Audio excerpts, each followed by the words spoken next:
Amém. Graça e paz, os irmãos. Amém. Nós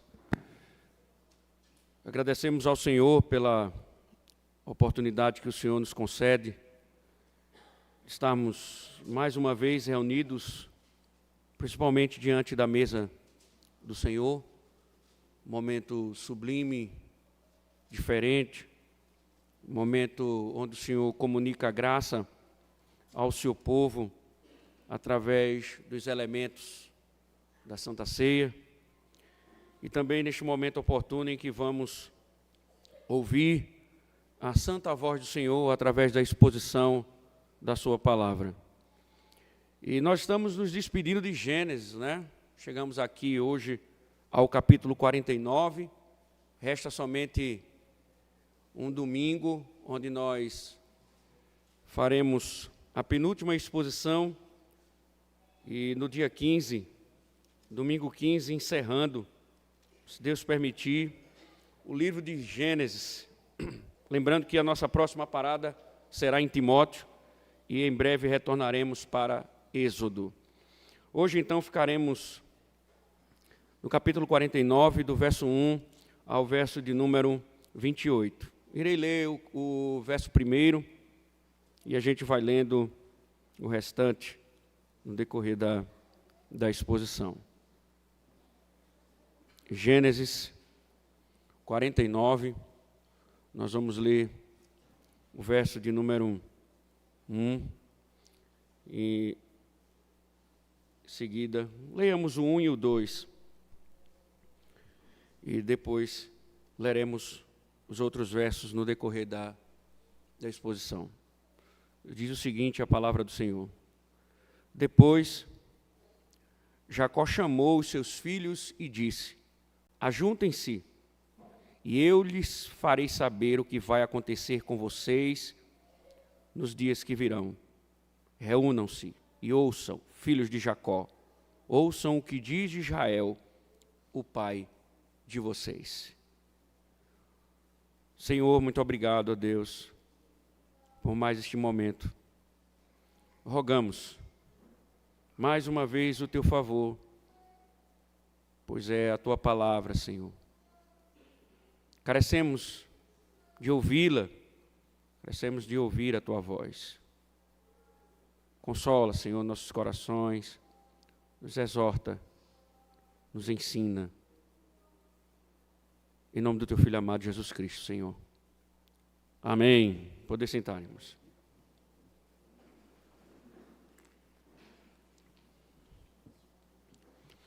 A gente já tem falado aqui sobre a teologia da prosperidade e, mais uma vez, devemos alertá-los quanto à teologia da prosperidade, ela desgraçou a vida de muita gente. Com a ideia de que crente não sofre, fazem com que muitos procurem de todas as formas fugir das circunstâncias naturais dessa existência. Contudo, como sempre, alerto, não há amparo bíblico para a conclusão tão absurda. Sim, crentes sofrem, padecem e morrem, pois esse é o processo natural da vida. A grande questão que nós devemos pensar é que a felicidade, a verdadeira bênção, não é ter uma vida livre de amargura. Na verdade, a vida ou a esperança numa realidade futura é que nos garante uma vida segura, mesmo nas adversidades. Confiantes sempre de que um dia não teremos mais que conviver com momentos de desventuras. Um dia, tudo cessará. Sim, há muita luta. Enquanto estivermos aqui, nem tudo será prazeres, alegria, mas há a promessa de sermos livrados para sempre. O enredo de Jacó, ele está vivendo ou chegando ao seu final. Como nós vimos, ele viveu muitas aventuras, mas a hora de sua partida é chegada. Ele vai morrer, será o desfecho da nossa próxima aventura. Seus netos já foram adotados e abençoados. Contudo, o que a narrativa de Gênesis hoje vai mostrar é que haviam os 12 filhos. E era um momento de grande expectativa, pois a bênção de Jacó descreveria o desenrolar dos fatos que cada um experimentaria, não somente eles, mas os seus filhos, em resumo, toda a sua descendência. Mas nós veremos também que há muito sofrimento, mas que também o sofrimento está planejado. Guerras, pecados, escravidão, muito sofrimento desenhado, contudo, saberemos que o final salvador está decretado. Por mais que eles sofressem muito sofrimento, havia esperança de livramento, de redenção. E por isso, apesar de tanta confusão, Jacó profetiza para os seus filhos, com a convicção de que o final será feliz. E este é um texto para nos confortar. Um dia, a salvação virá para nos livrar de toda essa confusão. Todo o sofrimento, todas as angústias estão com os dias contados, porque o final da história e a nossa segurança já está decretado. Então, nós vamos ver hoje essa graça tão maravilhosa a partir da bênção de Jacó. Jacó vai abençoar os seus filhos. Ele já adotou os netos e hoje ele abençoa os seus filhos. E ele está se despedindo. Após esse evento, ele morre, dando seguimento ao fim da narrativa de Gênesis. Nós lemos o verso de número 1 e 2, que registra, após a adoção dos seus netos, Efraim e Manassés, chegou a hora dos filhos. Jacó quer que eles se juntem, se reúnam. Ele está convocando os seus filhos para saber, para ouvir o que ele tem a dizer.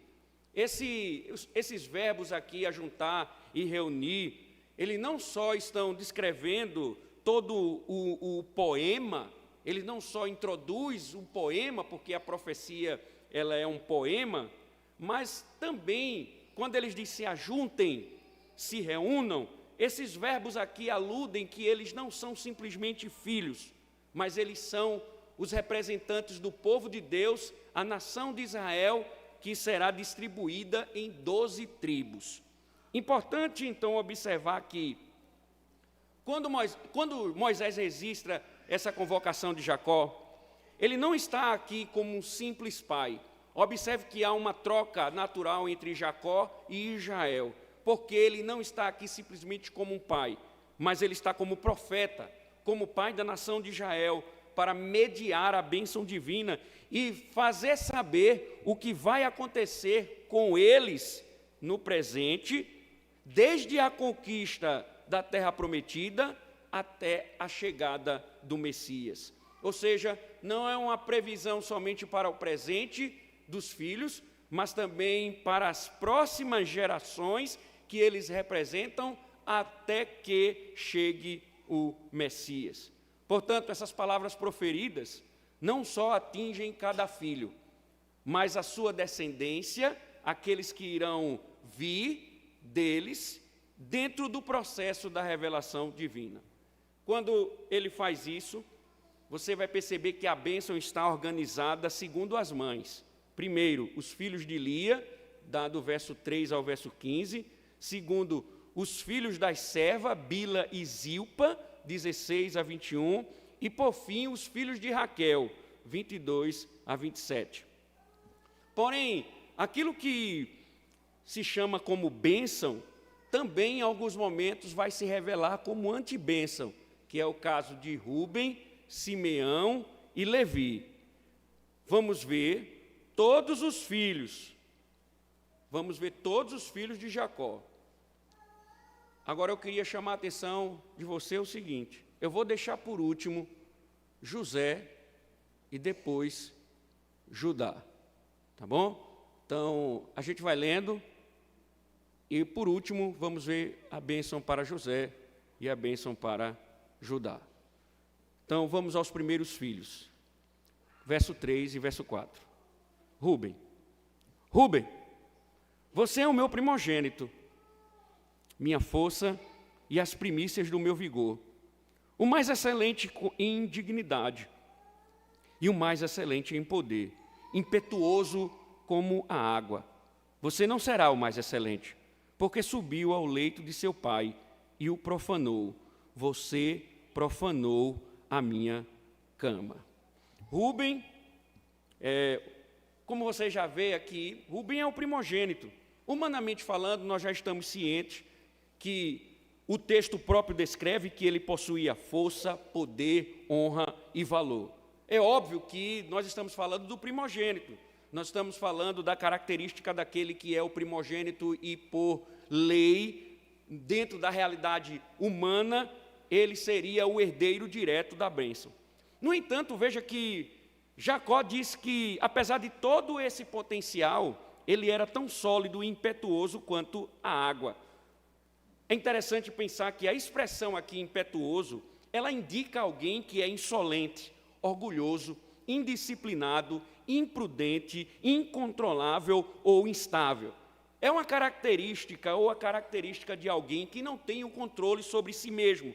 É alguém que vive em submissão aos seus próprios desejos. Por isso que toda essa descrição, insolente, indisciplinado, porque ele não consegue, devido à sua natureza, ser alguém regulado, alguém ordenado, e que, por vezes, caminha os caminhos loucos. E o que fica descrito aqui por Jacó, no registro dessa profecia, é que ele era assim, de fato. Ele era tão descontrolado que cometeu a loucura de se deitar com a sua madrasta.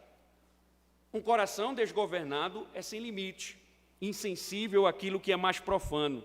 Nesse caso, ele desrespeitou o pai para alimentar suas paixões carnais. Como pode um primogênito, um líder de sua família, alguém que está posto para possivelmente liderar uma nação, ter essas características? Não pode. Seu pecado lhe custou a honra dessa posição. Jacó está dizendo: você, Rúben, perdeu sua posição de primogênito. Como isso se cumpriu? Historicamente, a perda da primogenitura custou à tribo de Rúben uma insignificância histórica. Nada na sua descendência foi destacável. Não existe juiz, Deus não levantou juiz, Deus não levantou profeta da tribo de Rúben, nem príncipe, nenhuma pessoa de renome é encontrada na sua tribo. Quando vai aparecer alguém de nome, é Datã e Abirão, que foram conhecidos pela sua ímpia rebelião contra Moisés. Logicamente, com a queda do primogênito de sua posição, resta quem? Simeão ou Levi, um dos dois, assumir a posição, mas também pecaram e não vão herdar a bênção. Veja o verso de número 5 até o verso de número 7. Simeão e Levi são irmãos. As suas espadas são instrumentos de violência. Que a minha alma não entre no conselho deles, que a minha glória não participe do seu agrupamento, porque no seu furor mataram homens, e na sua vontade perversa mutilaram touros. Maldito seja o seu furor, pois era forte, e maldita seja a sua ira, pois era intensa. Eu os dividirei em Jacó, eu os espalharei em Israel. Interessante, porque eles são os únicos citados juntos. Por que Jacó faz isso? Eles são citados juntos porque, além de irmãos, eles compartilham dos mesmos traços criminosos de violência, raiva e crueldade. Eles são irmãos, isto é, dispostos, aliados do mesmo pecado. Eram apaixonadamente vingativos, violentos e incontroláveis. O que Moisés está descrevendo a partir das palavras de Jacó, suas espadas que deveriam defender, foram levantadas como instrumentos de violência, causando o mal, não o bem. Como provaram isso? Lembre-se, assassinaram Siquém e os siquemitas, e com isso foram injustos E diante de um sentimento maldito, Jacó profetiza: vocês serão espalhados, vocês serão divididos. Historicamente, a tribo de Simeão era tão pequena que ela não herdou terra nenhuma em Canaã, mas somente um territóriozinho que ficava dentro da tribo de Judá. A tribo de Levi não tinha nenhum território. Os levitas foram dispersos por todas as tribos, e esta tribo, a tribo de Levi, tinha 48 cidades espalhadas pelas tribos de Israel, mas não tinha nenhum território. Ou seja, do mesmo jeito que eles pecaram juntos, também juntos foram espalhados pelo juízo que receberam. Começou nada bem, né? Os 3 primeiros filhos. Em seguida, Jacó vai citar Judá. Mas eu quero, como falei, deixar Judá e José para o final. Então, convido você para ver o que vai acontecer com Zebulon e Isacar. Veja o verso de número 13 ao verso número 15. Zebulon habitará nas praias dos mares e servirá de porto para os navios, e a sua fronteira se estenderá até Sidom. Issacar é jumento de ossos fortes, deitado entre os rebanhos de ovelhas. Viu que o repouso era bom e que a terra era deliciosa. Baixou os ombros à carga e sujeitou-se ao trabalho escravo. Zebulon não há nada tão duro quanto que recebera Rúben, Simeão e Levi. Jacó descreve que a sua descendência habitará junto ao mar e seriam comerciantes e marinheiros do mar. Esta promessa se cumpriu quando a terra de Canaã foi dividida por sorteio e a fronteira de Zebulon alcançou o mar. Você vê isso no livro de Josué, capítulo 19, por exemplo. Então, o que está dizendo Moisés, através de Jacó, que a tribo de Zebulon ocuparia uma posição geográfica favorável, com acesso ao mar Mediterrâneo, e com isso, óbvio, como era uma cidade que dava acesso ao mar, uma cidade portuária, o que lhe produzia riquezas com suas vantagens comerciais. Agora preste atenção. Issacar ele seria uma tribo que diz que era uma tribo de homens fortes, como jumentos de ossos fortes. Isto é, seriam homens trabalhadores, adequados para o trabalho e desejosos de trabalhar, particularmente no exercício de lavrador, como o jumento que pacientemente carrega sua carga. E acostumado-se a isso, por ser muito trabalhador, a vida do trabalho seria algo fácil.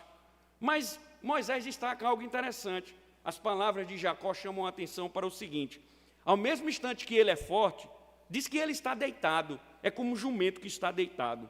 Isto é, apesar de sua força em busca de conforto, a tribo seria forçada a carregar 2 cargas. Isso significa, simbolicamente, que ele vai trabalhar forçado em favor de outros, ou seja, uma tribo virtualmente escravizada. Como isso se cumpriu na história? Issacar, ela se submete aos cananeus em nome da paz.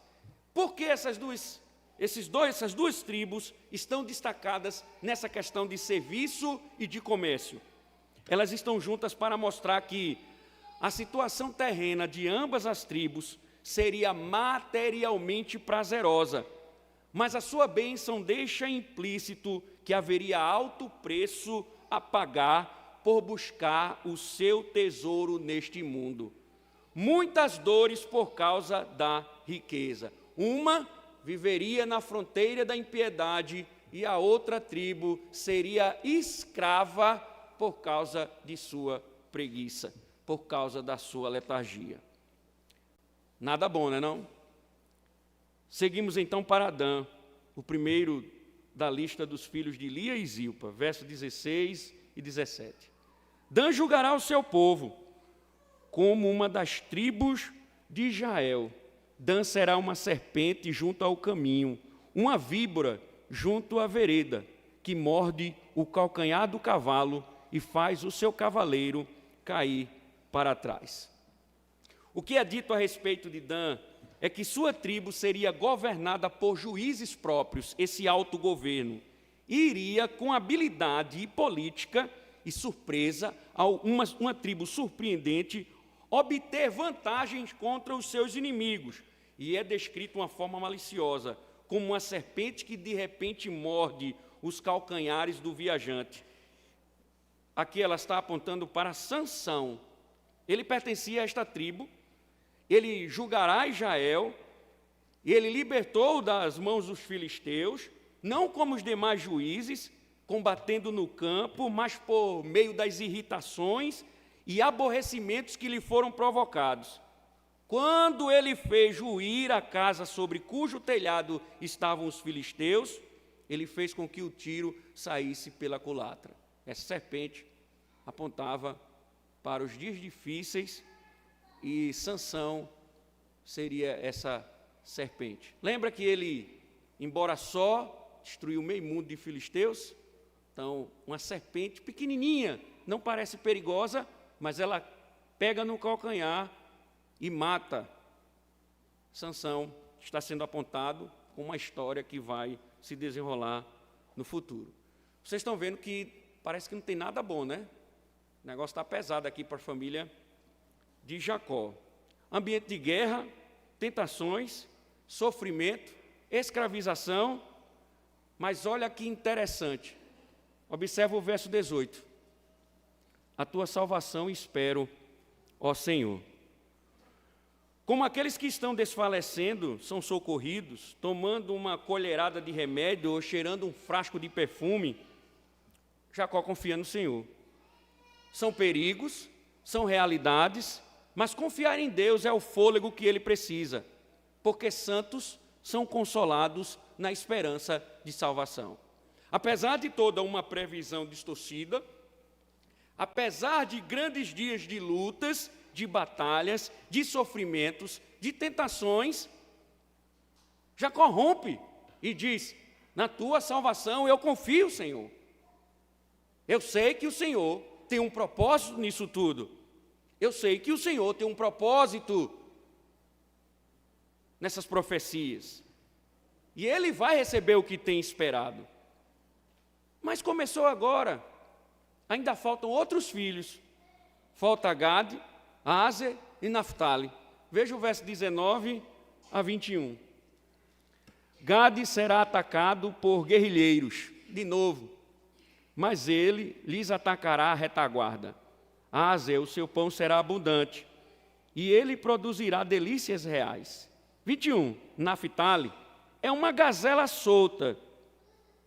Ele fala palavras bonitas. Gade e o ataque de guerrilheiros é uma nota dos ataques frequentes vindo do deserto contra a região de Gileade, a leste do Rio Jordão, onde se estabeleceu a tribo de Gade.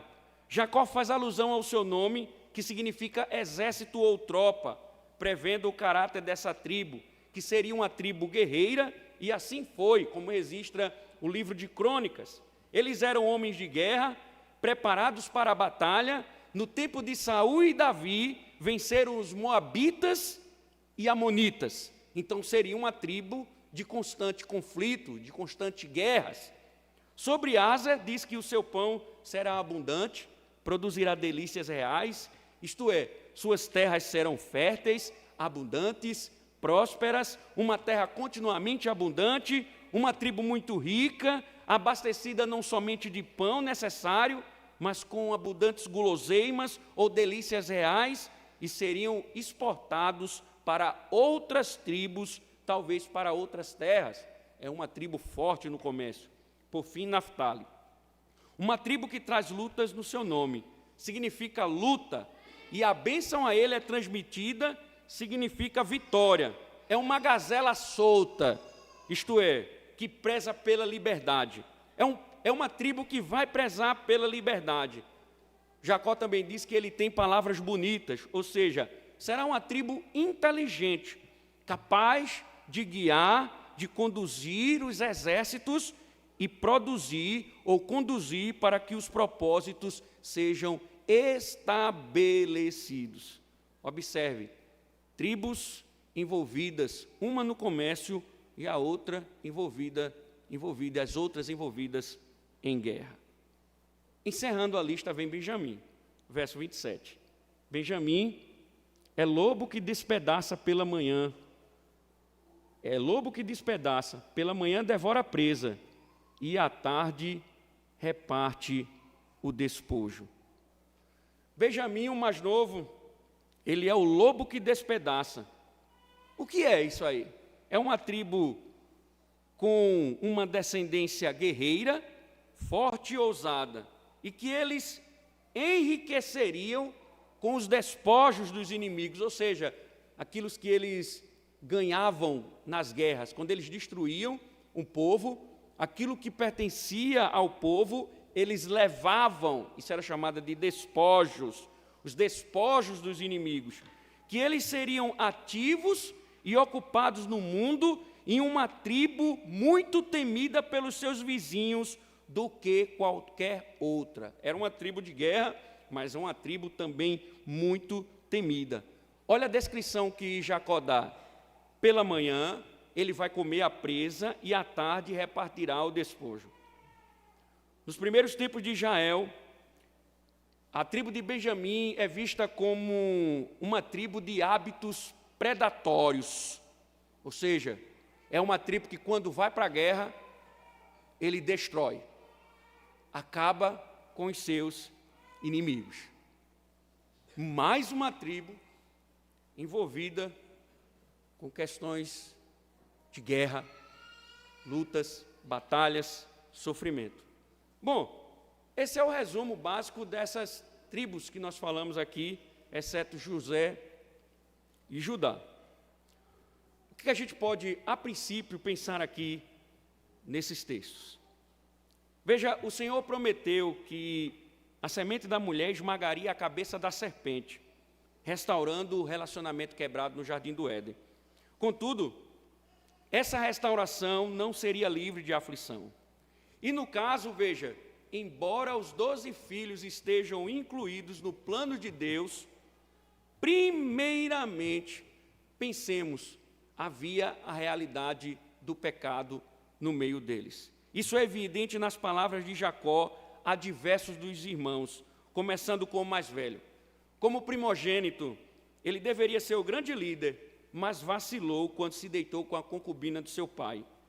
Os próximos da linha, Simeão e Levi, se revelaram homens violentos e implacáveis quando, após o estupro de Diná, eles enganaram os homens de Siquém a serem circuncidados a fim de massacrá-los.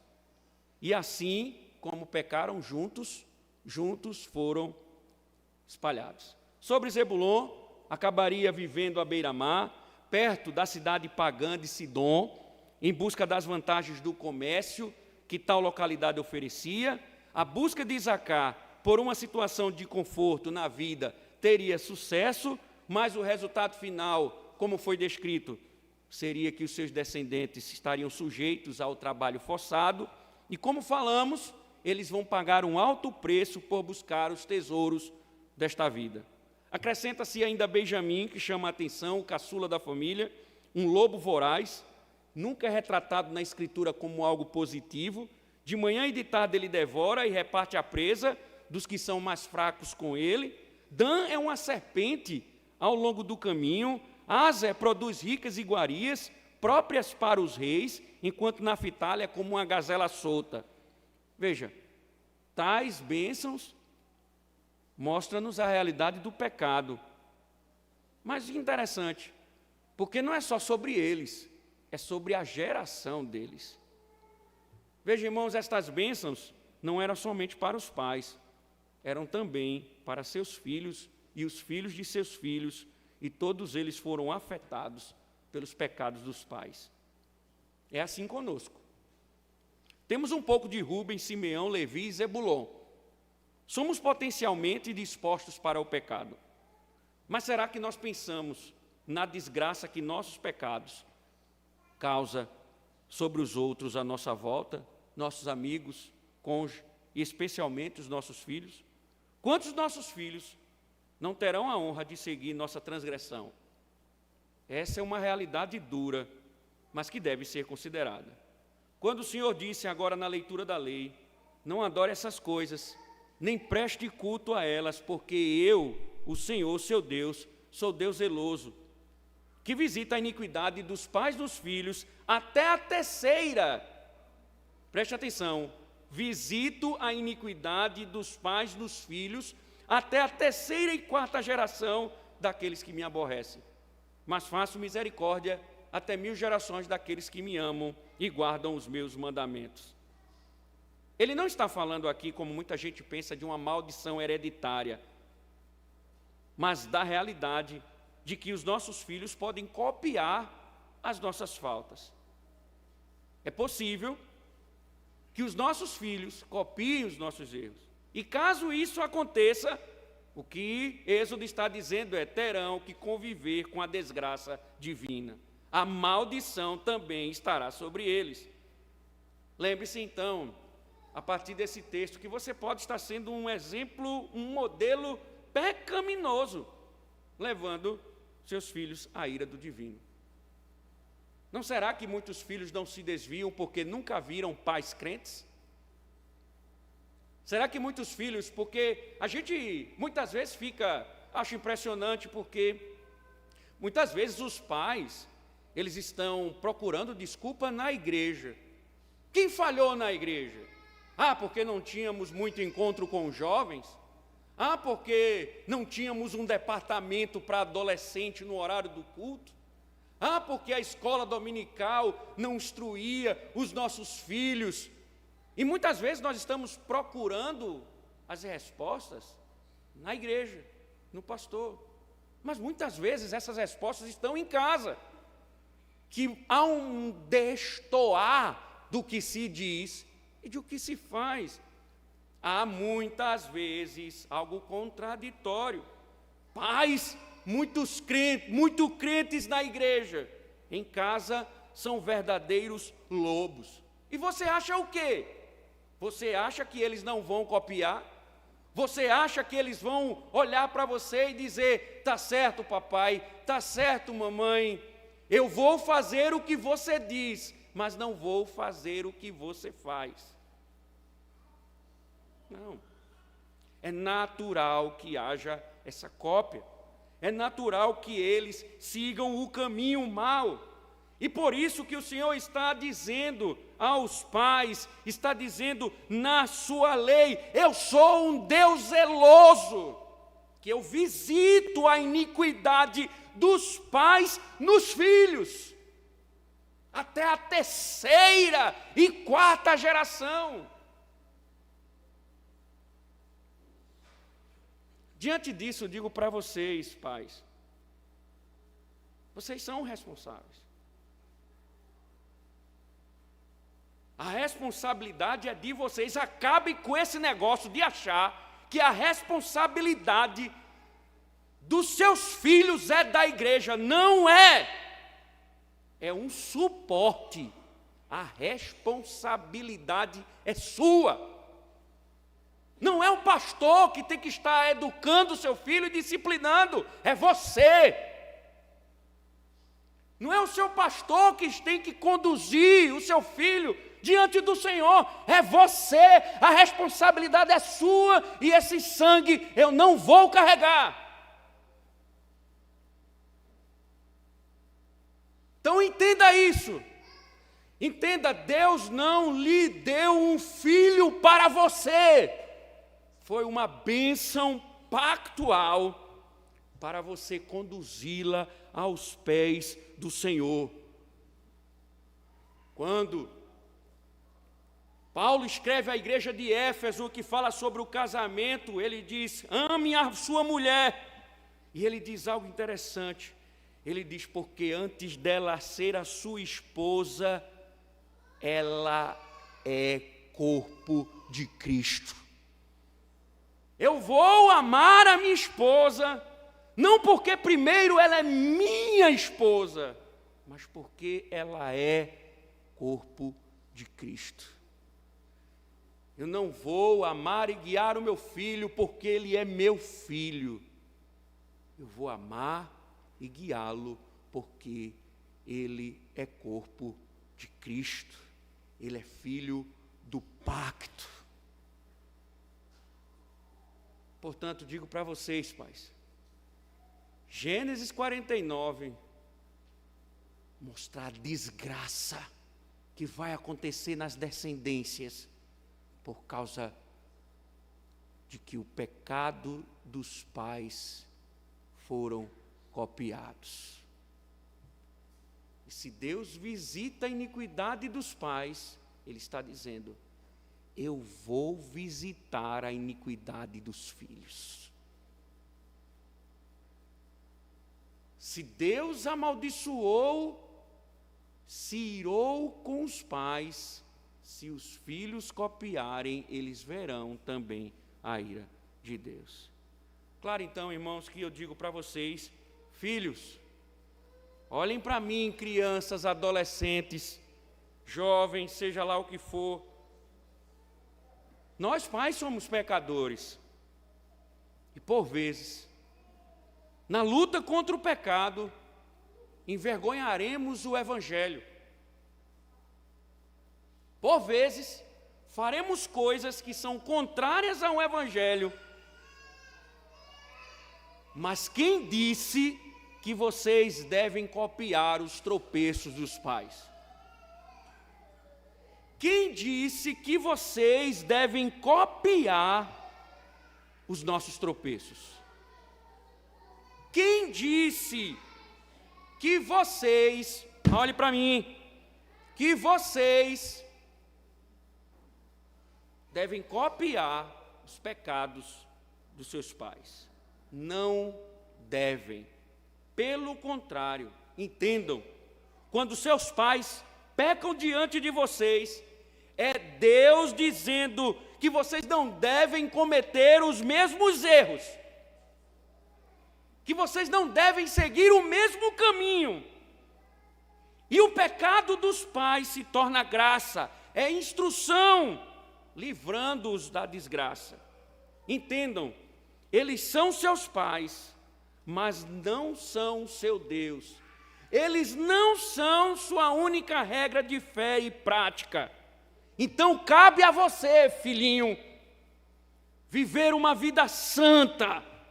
Porque hoje temos um negócio de justificar o nosso pecado com o pecado do outro. Ah, porque fulano peca. Ah, porque fulano comete o mesmo pecado. Essa justificativa não vale para Deus. Se você aprendeu a pecar com seu pai, com a sua mãe, aprenda com Deus a lutar contra o pecado. Não se esqueça, Deus também está de olho em você. O evangelho de hoje é diferente. Os jovens de hoje estão isentos, ganharam o ingresso até 18 anos para entrar no céu. Tem que torcer para morrer até 18 anos, porque se morrer depois, aí já é a fase adulta, aí perdeu a liberdade. O que tem de criança e o que tem de adolescente no inferno, porque muitas vezes viveram os pecados dos pais. Porque andaram no caminho dos pais. E o que o Senhor nos mostra é, se o filho copia o pecado do pai, a consequência lógica é que o neto copie, o bisneto copie. E gerações copiarão. Veja, irmãos, que coisa séria. Para pensar. O pecado é de Rúben. O filho de Rúben copiou. O neto de Rúben copiou. O bisneto de Rúben copiou. O pecado do pai alinhou uma geração. Veja que desgraça. Portanto, pais e filhos, atentem. Mas a graça é fantástica. Porque embora o pecado tenha consequências para gerações, e não são inevitáveis, né? Observe o caso dos levitas. Pela graça de Deus, a maldição deles, de serem dispersos entre a nação, foi transformada em bênção, pois eles receberam o privilégio de ser tribo de sacerdotes. Nesse espalhamento, eles acabaram se tornando uma tribo de sacerdotes. Os levitas ainda não tinham herança terrena deles mesmos, mas o Senhor se tornou sua herança, porque eles foram espalhados por todo Israel e Judá, a fim de uma coisa, com a finalidade de levar a bênção da instrução da lei de Deus por onde quer que fossem. O mesmo acontece conosco, irmãos. Veja, talvez você tenha sido profundamente ferido e marcado pelo pecado de seus pais, mas as feridas que sofreu podem ser reais e profundas e podem trazer grandes lutas interiores, marcando o resto da vida de modo significativo. Saiba, porém, que em toda essa história, que Deus não promete, como um gênio da lâmpada, magicamente acabar com os seus desejos de remover as lutas. Contudo, a história dos levitas mostra que ele transforma os efeitos negativos da maldição, das dores, em oportunidade de bênção. Ele tem poder para redimir nosso mal e trazer do mal o bem. Deixa eu ser mais claro. Imaginem que Rúben, Simeão e Levi, naquele momento, receberam uma notícia ruim. Foi a pior notícia de todos os filhos. É o que parece. Porque pense certinho. Se você pensar como isso foi importante, se Deus deixa Rúben, Simeão ou Levi, um deles ou dois deles, assumirem a liderança do seu povo, imagine que nós teríamos pessoas negligentes e cruéis liderando o seu povo.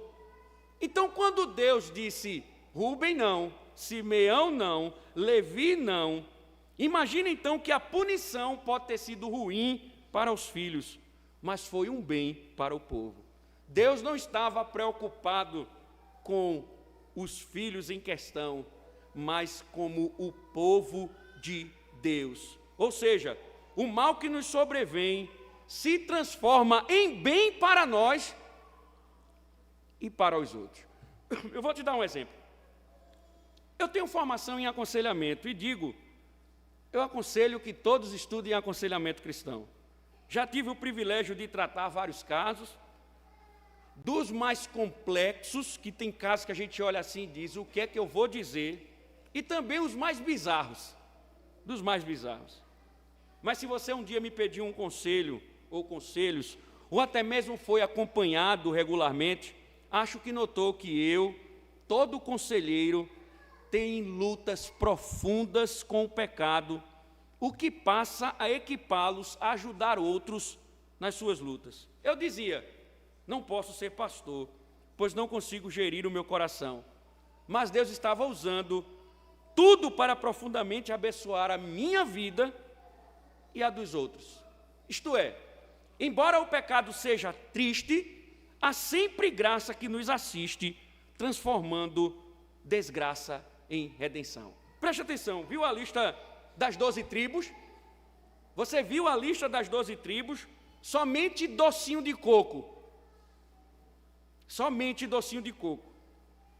Israel não foi edificada sobre o fundamento do justo José, nem mesmo sobre Judá transformado.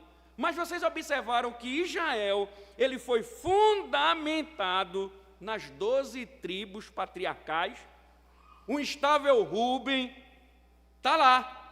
Os violentos Simeão e Levi estão lá. Isacar, amante de conforto, e o perigoso Benjamim, são todos incluídos como parte do propósito salvífico de Deus de ter para si um povo santo. Isso significa alguma coisa? Claro, nosso Deus Redentor não vai à procura das pessoas melhores e mais fiéis para salvar. Pelo contrário, Ele veio buscar e salvar pecadores como nós. Desde o princípio, Nossa salvação tem sido inteiramente pela incrível graça de Deus e não por nossas obras. Não há espaço no Evangelho para orgulho pelas realizações humanas. A obra de nos salvar, o que está sendo dito aqui é que a obra de nos salvar é do começo ao fim de Deus. E embora o pecado seja sério, uma desgraça, o que Gênesis está dizendo é, o que essas bênçãos mostram é, o pecado não terá a última palavra em nosso destino. Em vez disso, a Bíblia encoraja os pecadores a lembrarem de que aqueles que foram escolhidos e salvos por Deus, somente sua graça, nunca, jamais serão deserdados pela graça. Foi por isso que eu deixei José e Judá por último. Porque se a gente olha só para esses filhos, a gente diz, está tudo perdido. É por isso que tem 2 filhos interessantes. As bênçãos são interessantes. Volte para José. Eu quero que você vá para o verso de número 22 e 26. José, um ramo frutífero junto à fonte, seus galhos se estendem sobre o muro. Os flecheiros lhe dão amargura, atiram contra ele e o hostilizam. O seu arco, porém, permanece firme, e os seus braços são feitos ativos pelas mãos do poderoso de Jacó, sim, pelo pastor e pela pedra de Israel, pelo Deus de seu pai que o ajudará, e pelo Todo-Poderoso que o abençoará, com bênçãos dos altos céus, com bênçãos das profundezas, com bênçãos dos seios e do ventre. As bênçãos de seu pai excederão as bênçãos de meus pais, até o alto dos montes eternos. Estejam elas sobre a cabeça de José. Acho que você já percebeu que José recebeu uma baita de uma bênção, e a bênção mais rica, porque o que tinha de bênção aqui não era brincadeira. José foi abundantemente frutífero, espalhando, na verdade, galhos de sua vinha, bem regada, estendendo-se para além de seu próprio vinhedo, cercado por um muro. O que Moisés está registrando, a fala de Jacó, é uma prosperidade, é uma tribo próspera, mas é uma prosperidade que veio num contexto de aflição e dos ataques. Ele foi atacado por arqueiros, diz a profecia, referência a todas as calúnias e injustiças que teve de aturar durante toda a sua vida. Ele está falando da própria vida de José. Contudo, a palavra central dessa bênção não é a fecundidade nativa de José, nem a sua amarga aflição, mas o que deixa claro é os propósitos de Deus em sua vida, porque a bênção de José fluiu do Todo-Poderoso de Jacó, que fortaleceu seus braços, do pastor que estava com ele, da pedra de Israel. Deixa eu explicar. Frequentemente as pedras são referências a memoriais erguidos pelo povo de Deus para lembrar-lhes da sua fidelidade. Então o ponto aqui na profecia não é exaltar a força de José, mas tudo aconteceu com ele conforme aconteceu por causa da fidelidade de Deus. Tais qualidades fluiriam dele por ele ter sido fortalecido por Deus, e como sempre, tudo aconteceu com ele dessa forma, porque Deus foi fiel. O Senhor o separou dos seus irmãos, e foi ele que manteve a sua fé em face de todo o amargo ataque que sofreu no Egito. Por isso, mesmo que José tivesse atingido grandeza no Egito e possuísse abundante riqueza, status e poder, Jacó ainda o abençoou com a bênção do Todo-Poderoso. Agora, irmãos, as bênçãos de que José precisava não consistiam em coisas que o Egito pudesse dar. Eram, na verdade, as mesmas bênçãos que foram prometidas primeiramente ao avô de José, Isaque, e a seu bisavô, Abraão. Jacó abençoou a José com a bênção de um seio e ventre, representando a fecundidade em filhos e a bênção das montanhas eternas, bênçãos de terra. Eram bênçãos gêmeas que Deus primeiro prometera a Abraão. A bênção de Jacó sobre José reiterou sobre ele a bênção de Efraim e Manassés. E o que elas significavam? Que eles se tornariam grandes na terra, recebendo a plenitude do que Deus prometera a Abraão, ainda que a mais longa e rica bênção fosse reservada a José, a bênção estava decretada pela vontade divina. Mas o foco não era José, o foco era Judá. Veja o verso número 8 ao verso número 12. Judá, os seus irmãos o louvarão, a sua mão estará sobre o pescoço dos seus inimigos. Os filhos de seu pai se inclinarão diante de você. Judá é um leãozinho. Da presa você subiu, meu filho. Ele se agacha e se deita como leão e como leoa. Quem o despertará? O cetro não se afastará de Judá, nem o bastão sairá de entre os seus pés, até que venha Siló, e a ele obedecerão os povos. Ele amarrará o seu jumentinho à vide, e o filho da sua jumenta à videira mais excelente. Lavará as suas roupas no vinho, e a sua capa em sangue de uvas. Os seus olhos serão cintilantes de vinho, e os seus dentes serão brancos de leite. Coisas gloriosas, irmãos, são ditas aqui a respeito de Judá. O nome de Judá, vocês já sabem, significa louvor, aludindo ao que Jacó disse: a ti te louvarão os teus irmãos. O que está dizendo é que Judá ele vai ser bem-sucedido, vai ser vitorioso e bem-sucedido na guerra.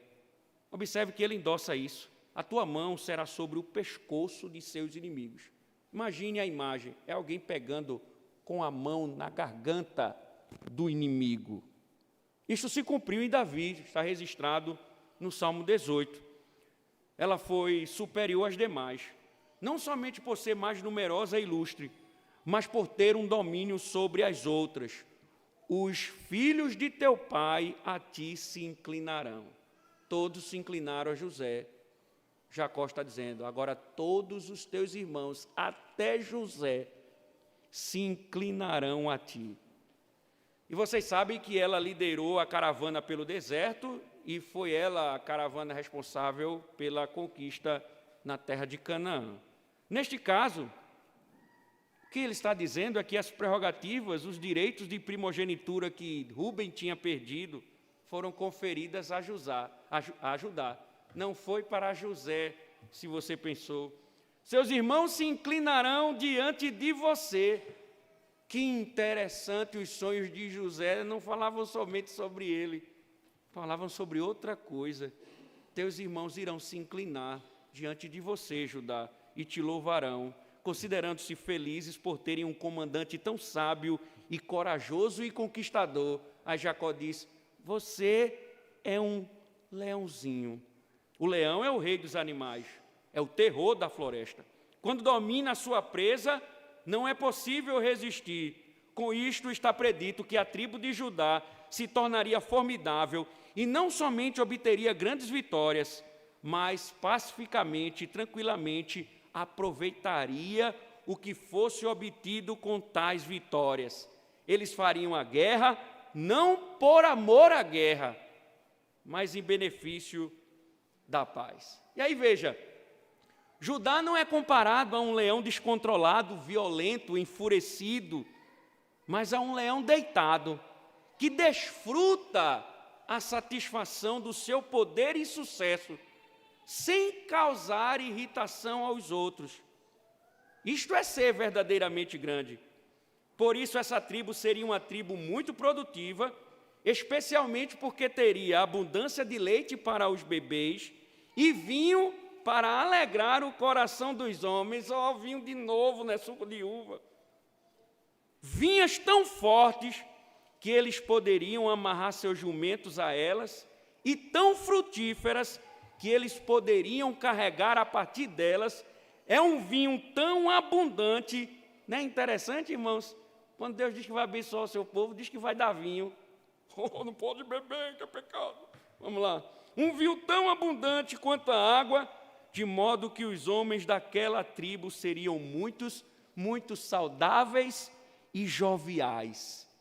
Veja que prosperidade, juventude, saúde, olhos seriam vivazes e brilhantes e seus dentes seriam brancos. É interessante isso? Essa bênção, obviamente, era a sombra da história futura de Israel, em que a tribo de Judá seria a tribo de realeza, a grande tribo, a tribo gloriosa, da qual viria uma linhagem, a linhagem de Davi. Mas aí, por que tanta coisa maravilhosa? Contudo, a profecia também aguardava algo ainda maior do que as bênçãos substanciais por Judá, que seriam experimentadas por Judá na época de Davi e Salomão. Afinal, prestem atenção, o cetro chegou a Judá primeiramente no tempo de Davi e Salomão. E o versículo 10 antecipa a continuidade do cetro com Judá até a chegada mais grandiosa no futuro. O enigmático descrito no texto, aquele que está por vir ou para vir, a quem o governo pertence por direito, não reinará somente sobre a nação de Israel, os irmãos de Judá. O seu reinado, que Jacó está dizendo, se estenderá muito mais amplamente, pois é dele a obediência das nações, conforme no verso 10. Ele será de beleza ímpar, verso 12, e sua vinda será marcada por singular prosperidade, atrelada que está seu jumentinho a um vinhedo escolhido, verso 11. Em vez de lavar sua roupa com água, como gente comum, esse futuro rei será tão rico que poderá usar vinho com esse propósito. Por trás dessas imagens de tremenda prosperidade e bênção, há também imagens de poder. O vinho é descrito como sangue das uvas, e limpar as vestes com vinho, inevitavelmente as mancharia de vermelho. Junto com a prosperidade do seu povo, tal imagem clama uma clara advertência de perigo a todos aqueles que irão se opor àquele que está por vir. Quanto será que Jacó entendia do distante futuro que predizia? Não sabemos. Com certeza, as gerações futuras lutariam para entender o significado dessa profecia.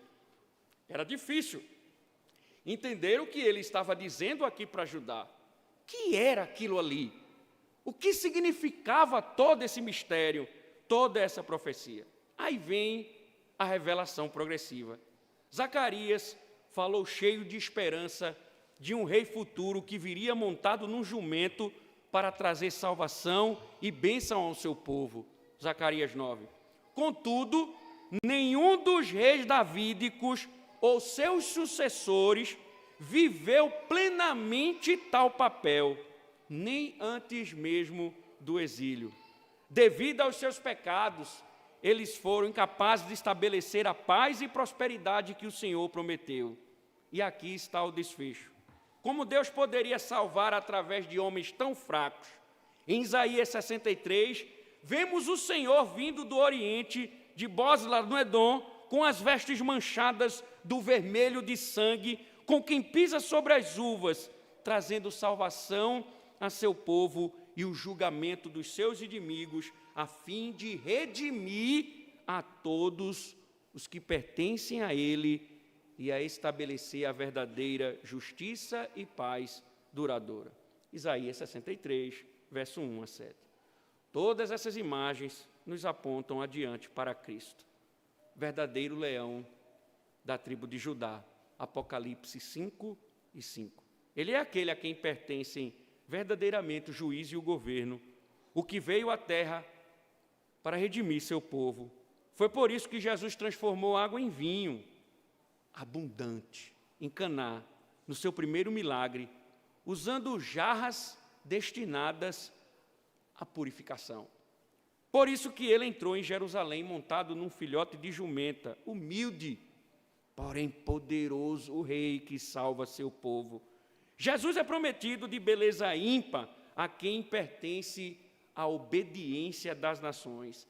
No livro de Apocalipse, ele é revelado como cavalgando sobre um cavalo branco, vestido de manto tinto de sangue, pisando o lagar do furor da ira de Deus, do Todo-Poderoso, vencendo e julgando a todos os inimigos. E ele é visto, como nós vimos de manhã, ele é o Rei dos Reis, o Senhor dos Senhores. Mas Jesus não precisava vir à terra, nascer da linha de Judá, a fim de ser poderoso rei que julga seus inimigos e esmaga aqueles que o opõem. A obediência das nações lhe pertence por direito como Deus e Criador. Ele não precisava nascer num estábulo e ser colocado numa manjedoura para que pudesse usar um manto manchado do sangue de seus inimigos. Ele é todo-poderoso, o primeiro e o último, e sem o qual não há nenhum outro. Jesus teve de entrar nesse mundo para ser nosso Redentor, aquele que transforma a nossa merecida maldição em bênção e merecida. Família Jacó iria ter muitas dificuldades, mas a promessa do Redentor os salvaria. Para nós, foi para nos resgatar dessa condição de perdido. E o próprio Deus tornou-se carne e manchou suas vestes com seu precioso sangue na cruz. Tomou sobre si a nossa aflição, para que pudéssemos lavar nossas vestes manchadas pelo pecado, não em vinho vermelho de sangue, mas no sangue do próprio Cordeiro. Ao lavarmos nossas vestiduras em seu sangue purificador, elas saem deslumbrantemente limpas e brancas, puras e sem manchas, como se nunca tivéssemos pecado, porque ele é o cumprimento de tudo que Jacó viu e mais ainda. Porque ele é o enredo de Gênesis. Pela graça, irmãos, todos os filhos de Jacó receberam o privilégio de ser contados entre o povo de Deus, receptores de sua bênção. Ninguém merece isso. E se tivessem vivos, continuariam sem merecer, assim como nós, pois também somos instáveis, violentos, muitas vezes mundanos, traiçoeiros, comprometidos e abusivos. Nada que nos descreva como um excelente time da Champions League. Contudo, essa história aqui mostra que Deus estava resolvido a fazer de nós uma nação santa, reino de sacerdotes que pertencem inteiramente a Ele. Não é uma posição que possamos perder por nossas indagações ou transgressões, ainda que nosso pecado tenha consequências duras, e tem mesmo, e muita coisa acontece em nossa vida por causa do pecado. Os santos de Deus perseveram até o fim e recebem a sua bênção, não devido à sua própria bondade e força intrínsecas, mas pela fidelidade de Deus e seu compromisso de nos abençoar. No devido tempo, se você não sabe disso, fique sabendo. O prometido voltará. Mas da próxima vez, ele não virá entrando em Jerusalém montado num humilde jumentinho. Pelo contrário. Em vez disso, virá nas nuvens, em um glorioso triunfo para consumar o casamento com sua noiva, a igreja que ele tanto amou, governou e preservou. Ele não trará bênção simplesmente aos descendentes físicos de Jacó, mas também a todos que são herdeiros da promessa de Abraão. Você aguarda com paciência a sua volta, esperando com ansiosa fé por Cristo, como a única esperança de aceitação e bênção diante de Deus? Quando você e eu confiamos em Cristo, nos tornamos parte da comunidade redimida do seu povo. Continuamos ainda lutando contra o pecado que permanece e seus amargos frutos, mas agora começamos a prestar a Jesus obediência que lhe é devida, enquanto o Espírito opera transformando nossos corações. Em face da feitura, irmãos, do nosso pecado, encontramos consolo na beleza da sua santidade. Ao suportar circunstâncias difíceis nesta vida, olhamos para a frente, para a plenitude de seu reino, ansiamos pelo dia quando seu povo, de toda a tribo, nação e língua, estarão diante do trono, cantando louvores ao leão da tribo de Judá, que foi morto pelos inimigos. Enquanto aguardamos a volta de Cristo, somos chamados a aguardar como Jacó. Ele vai morrer, mas seu coração está confiante no herdeiro que está por vir. Ele vai morrer paciente, sabendo que o Senhor irá vir. Os olhos dele se fecharão, mas ele estará com os olhos espirituais abertos, esperando pela grande libertação, confiante de que certamente esse herdeiro virá e vai trazer consigo a bênção. E quero te dizer, se você nos visita hoje, se está aqui, se você não se apegar a esse Cristo, Ele não vai vir para te redimir. Ele não vai vir como leão da tribo de Judá. Ele vai vir como juiz para te julgar. Portanto, arrependa-se. Arrependa-se. Porque depois que a trombeta tocar, a ira de Deus irá se revelar. E ninguém escapará. Ninguém. Obrigado, Senhor. Obrigado porque estamos aqui distantes dessas promessas. Anos, milênios. E o Senhor já estabeleceu uma promessa para o teu povo. E aqui estamos, Senhor, às portas da consumação. Pertos de ver o teu filho consumar todas as coisas. E obrigado, Senhor, porque sabemos que é a tua fidelidade. Obrigado, Deus. Sustenta nosso coração com essa mensagem. Em nome de Cristo, Senhor. Amém.